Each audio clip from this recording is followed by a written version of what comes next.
Welcome to மகள் YouTube channel. இன்றைக்கி நம்ம வந்து ஒரு ஸ்நாக்ஸ் தான் பார்க்க போகிறோம். குழந்தைங்களுக்குலாம் அது ரொம்ப பிடிக்கும். அது என்னென்னா கட்லெட்டு தான். அதை நம்ம வந்து சக்கரவள்ளி கிழங்கு வச்சு செய்ய போகிறோம். சரிங்களா? பசங்கள்லாம் சம்மர் ஹாலிடேஸ்க்கு வீட்டில் இருப்பாங்க. அவங்களுக்கு ஒரு ஹெல்த்தியான ஸ்நாக்ஸ் செஞ்சு தரலாம். கடையிலலாம் வாங்கி தரதை விட ஒரு சக்கரவள்ளி கிழங்கு வச்சு அவங்களுக்கு கட்லெட் செஞ்சு தரலாம். சரிங்களா? அதை எப்படி செய்யலான்னு பார்க்கலாம் வாங்க. இப்போது கட்லெட் செய்கிறதுக்கு நான் சக்கரவள்ளி கிழங்கை நல்லா ஆவியில் வேக வச்சு எடுத்துருக்கேன். இதை நம்ம தோல் உரிச்சிட்டு நல்லா ஸ்மாஷ் பண்ணிக்கலாம். இப்போது இதை நல்லா பிசைஞ்சு எடுத்தாச்சு. சரிங்களா? நல்லா மாவு மாதிரி பிசையணும். சப்பாத்தி மாவு மாதிரி நல்லா பிசைஞ்சு எடுத்துக்கணும். இதில் ஒரு 2 ஸ்பூன் வந்து அரிசி மாவு சேர்க்க போகிறோம்.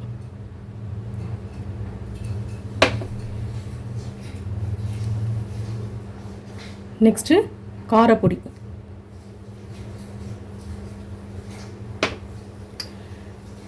கல்லுப்பு, சால்ட்டு, கரம் மசாலா,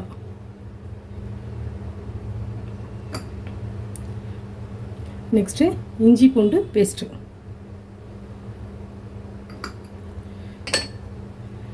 நெக்ஸ்ட்டு ஒரு பல்லாரி நறுக்கி வச்சுருக்கேன் குட்டி குட்டியாக, அதையும் சேர்த்துக்கலாம்.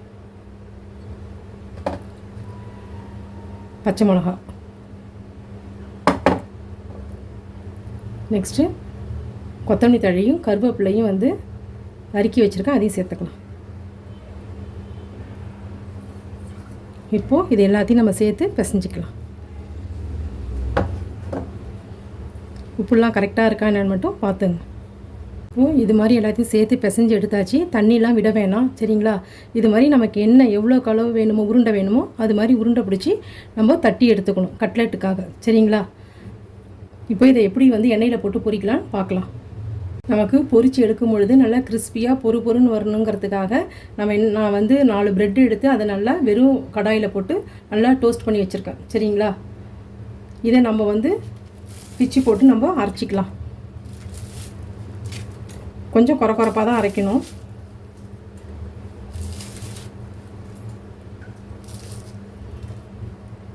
இப்போது இது மாதிரி அரைச்சிட்டு வந்துட்டேன். சரிங்களா? இதை நம்ம ஒரு பவுலுக்கு மாற்றிக்கலாம்.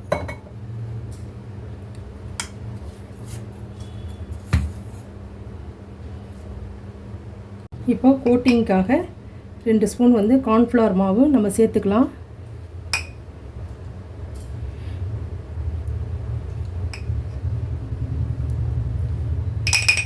இப்போது இதை வந்து கொஞ்சம் திக்காகவே நம்ம தண்ணி ஊற்றி கலந்து வச்சுக்கணும். ஏன்னா மேல் கோட்டிங்காக.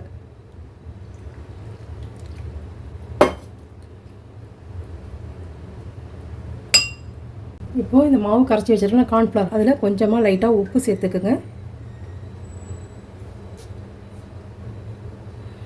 நெக்ஸ்ட்டு பெப்பர் பவுடர், அதையும் கொஞ்சம் சேர்த்துக்கோங்க. சேர்த்து நல்லா கிளறி விட்டுங்க.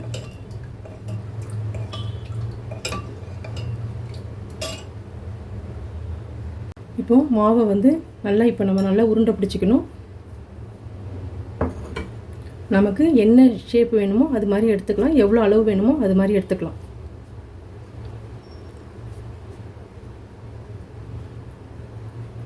சரிங்களா? இது மாதிரி ரவுண்டாக நம்ம செஞ்சு வச்சிடணும்.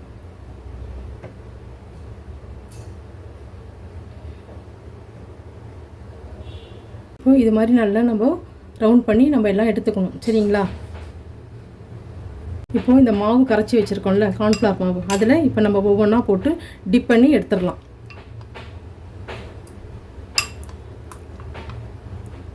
இது மாதிரி எடுத்து நம்ம வச்சுக்கலாம்.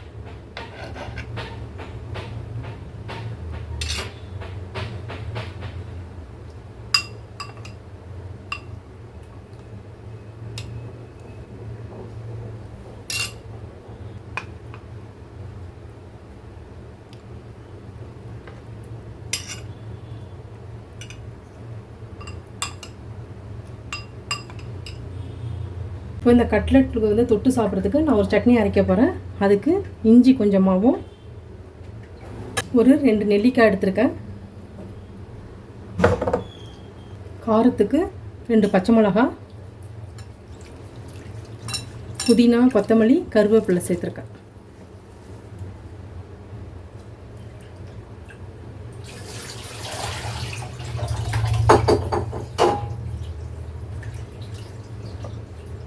இதுக்கு தேவையான அளவு உப்பு, கல் உப்பு கொஞ்சமாக எடுத்துருக்கேன். நெக்ஸ்ட்டு கொஞ்சமாக புளி எடுத்துருக்கேன், கொஞ்சோண்டு கொட்டைப்பாக்கு அளவுக்கு புளி எடுத்துருக்கேன், கொஞ்சமாக நாட்டு சர்க்கரை. இப்போது இதெல்லாம் அரைச்சிட்டு வந்துடலாம். இப்போது நல்லா அரைச்சி எடுத்துகிட்டு வந்துட்டேன் சரிங்களா. இது வந்து தொட்டு சாப்பிட்றதுக்காக. இப்போது பொரிக்கிறதுக்கு கொஞ்சமாக எண்ணெய் ஊற்றிட்டு ஒரு பேன் வச்சுருக்கேன், ஸ்டவ் ஆன் பண்ணியாச்சு. ப்ரெட்டை வந்து அரைச்சி வச்சுருந்தோம்ல அதில் போட்டு இப்படி பிரட்டிக்கலாம் சரிங்களா. இப்போ எடுத்துகிட்டு இதை போட்டுடலாம். நம்ம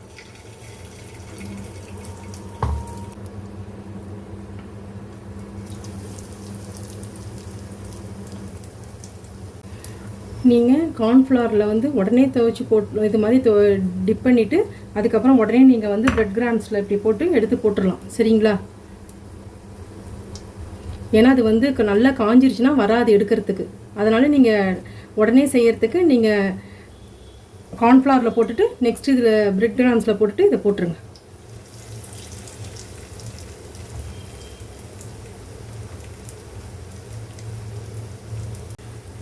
நல்லா ரோஸ்ட் ஆகிடுச்சுன்னா நீங்கள் திருப்பி போட்டுக்கலாம்.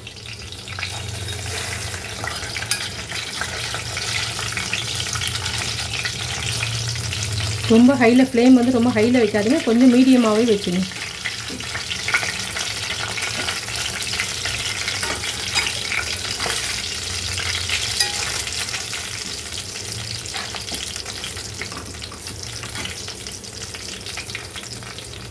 இது மாதிரி நல்லா திருப்பி போட்டோம். நல்லா 2 பக்கமும் ரோஸ்ட் ஆகணும். அது ரோஸ்ட் ஆகிற வரைக்கும் நல்லா திருப்பி போட்டுக்குங்க.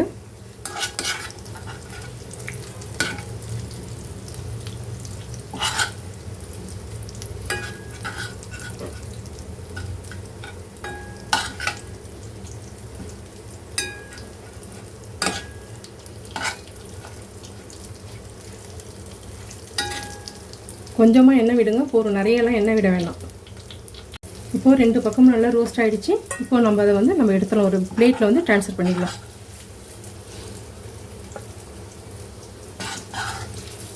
ரொம்ப டேஸ்ட்டாக இருக்கும், நீங்களும் ட்ரை பண்ணி பாருங்கள்.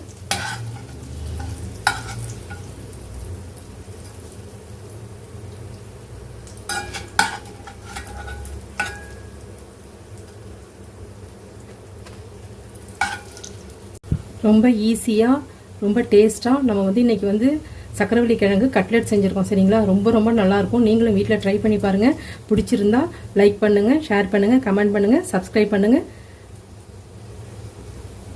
ரொம்ப ரொம்ப டேஸ்ட்டாக இருக்கும், நீங்களும் ட்ரை பண்ணி பாருங்கள். தேங்க்யூ.